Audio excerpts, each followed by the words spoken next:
2009 NFL Draft, the Baltimore Ravens, with the 23rd pick, selected a man who started at rock bottom just a few years ago. He was a son of a criminal and drug addict who lived in the inner city of Memphis, Tennessee. At the age of 7, the guy lived in a foster care facility. However, he also experienced staying on the streets, finding food and shelter. He repeated first and second grades and attended 11 schools during the first 9 years of his education. When he was in senior year in high school, his father got murdered, leaving him devastated. The man we are talking about was Michael O'Hare. He was one of the inspirations of the book entitled Blind Side: Evolution of a Man. His life is one of the most inspirational stories in the history of sports. But he is also one of those people who had tough childhoods, which a lot of people from around the world might be currently experiencing. Mr. O'Hare's childhood is one of many issues that conflicts with his mental health. He actually said during an exclusive interview with Elizaga that he is still dealing with trauma as he continues to heal from a difficult childhood. I do not know how many times you have to say that mental health is not a joke before every person in this world realizes that our mind matters too. In fact, it is technically the most important asset that humans have. We learn in our lower years of school that our mind controls and coordinates all actions and reactions that we initiate. It allows us to think and feel, enables us to have memories, and accomplishes every other queries that make us humans. So when it stops functioning, the human body would be basically useless.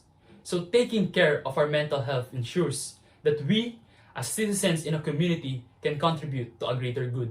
As a matter of fact, Nyarko Drudge of the New Internationalist suggested that among the 3 areas which can be the potential root of mental health disorders, namely biological factors including genetic predispositions, life events of the individual concerned, and also the social sphere, the latter is possibly the most important but also the most overlooked. He then further discussed that even mental health problems at more extreme end of the scale, such as schizophrenia, can be triggered by experiences of social deprivation and exclusion.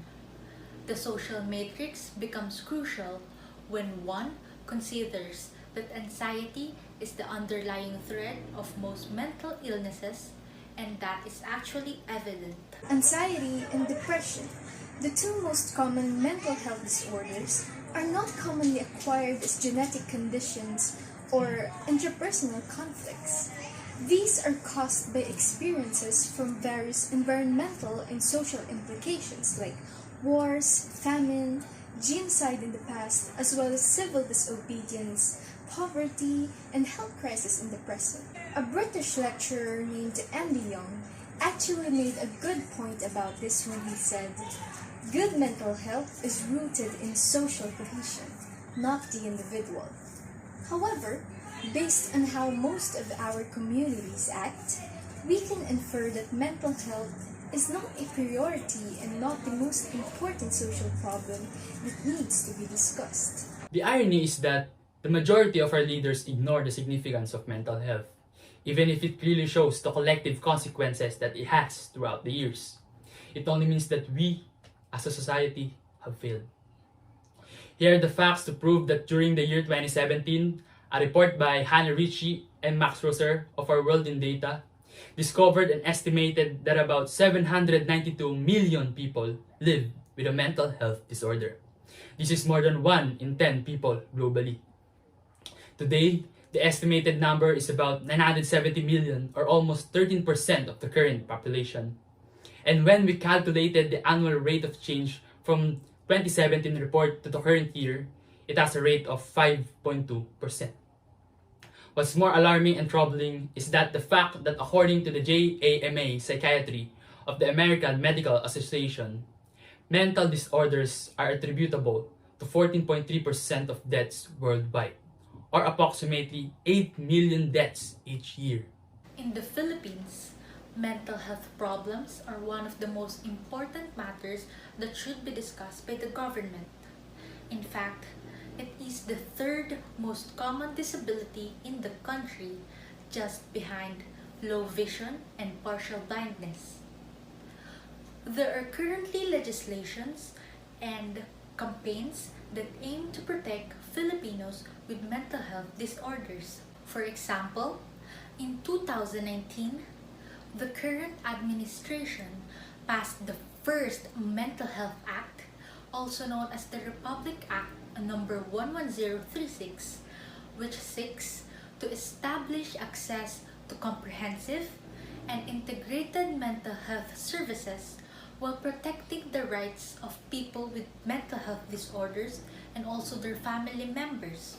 However, mental health remains poorly resourced because the Department of Health, with the aid of the World Health Organization, estimated that only 3 to 5% of the total health budget would be spent in addressing the problem.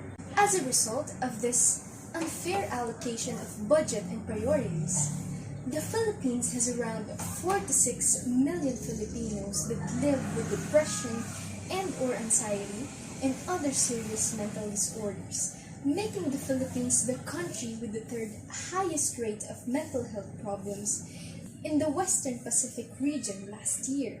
The abysmal state of people's mental health, just like in the Philippines, proves that this is not just any small issue. This is a pandemic, worse than any kind of flu and much longer than any kind of coronavirus. But we treat this as a kind of immutable feature we must learn to live with.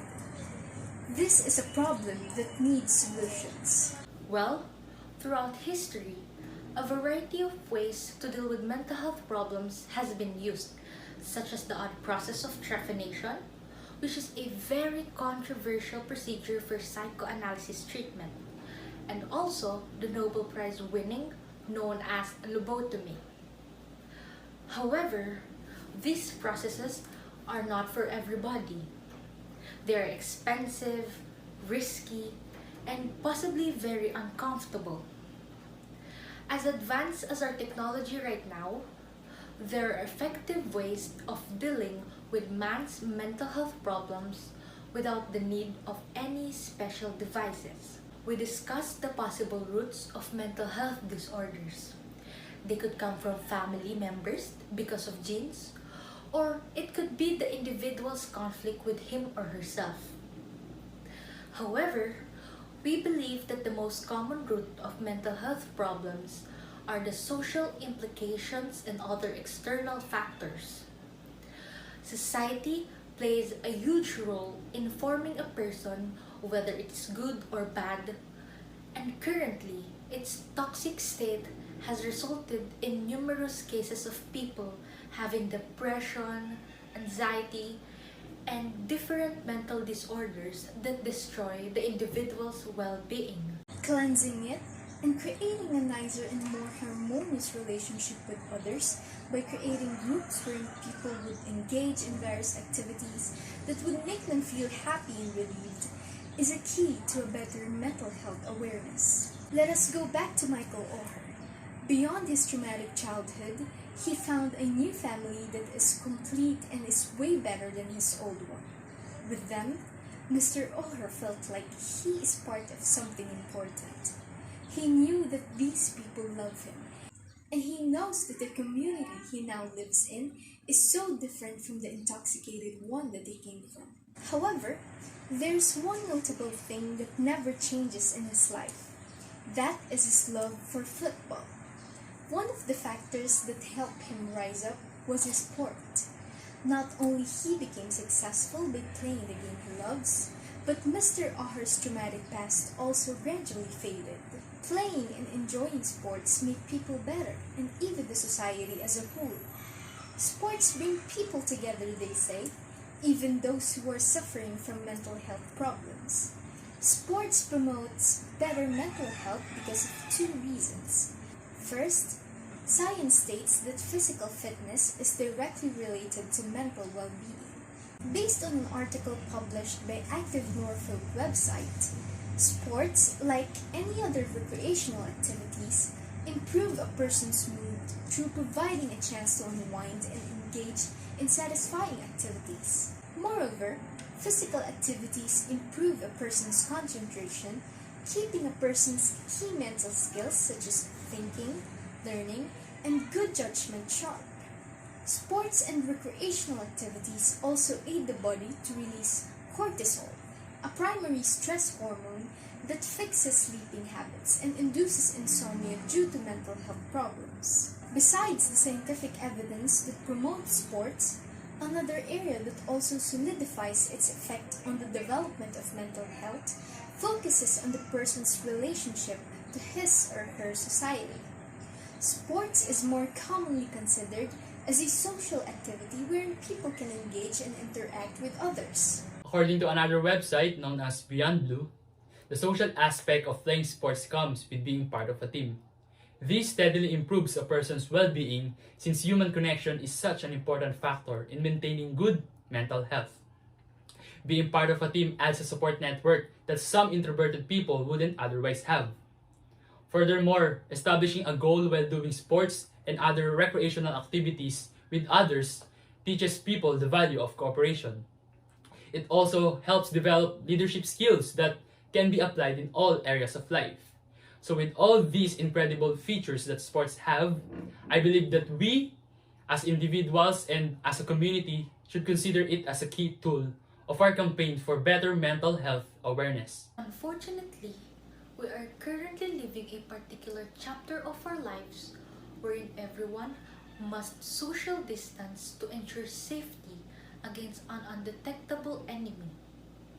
A statistic shown earlier states that 13% of the entire population lived with any kind of mental health complication, and one factor of this troubling percentage is the virus. COVID-19 destroys the hope of millions to engage in physical and social activities that could help in combating mental illnesses.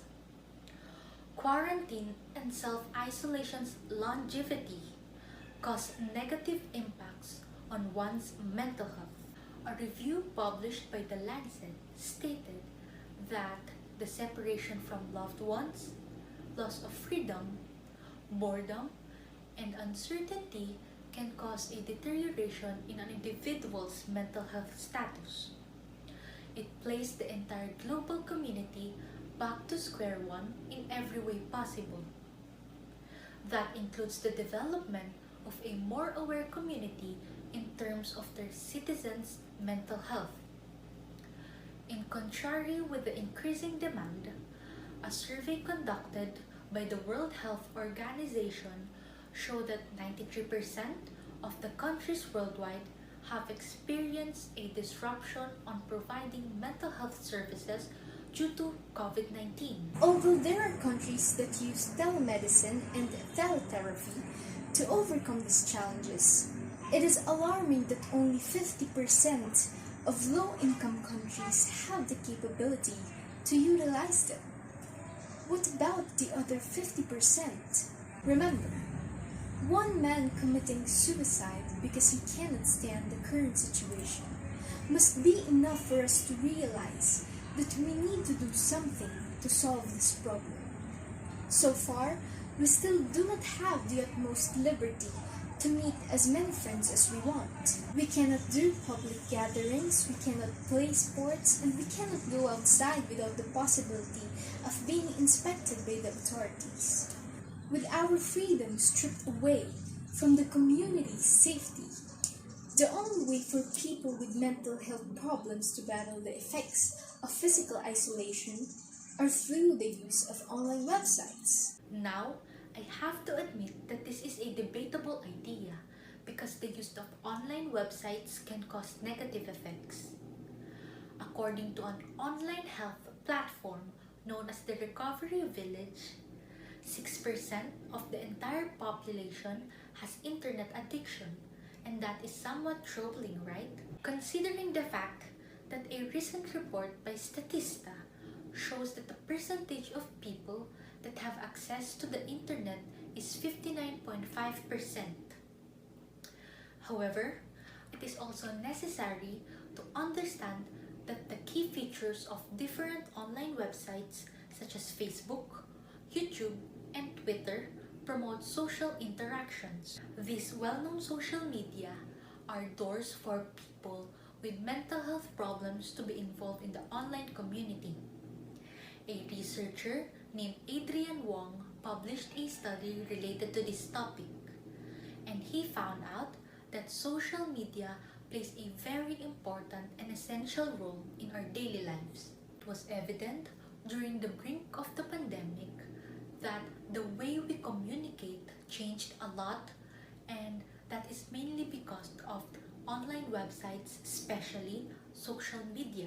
Despite the debate surrounding its use for educational and professional purposes, it has become a revolutionary part of people's lives in sharing information, communication, and many more. Philippines is known as the social media capital of the world.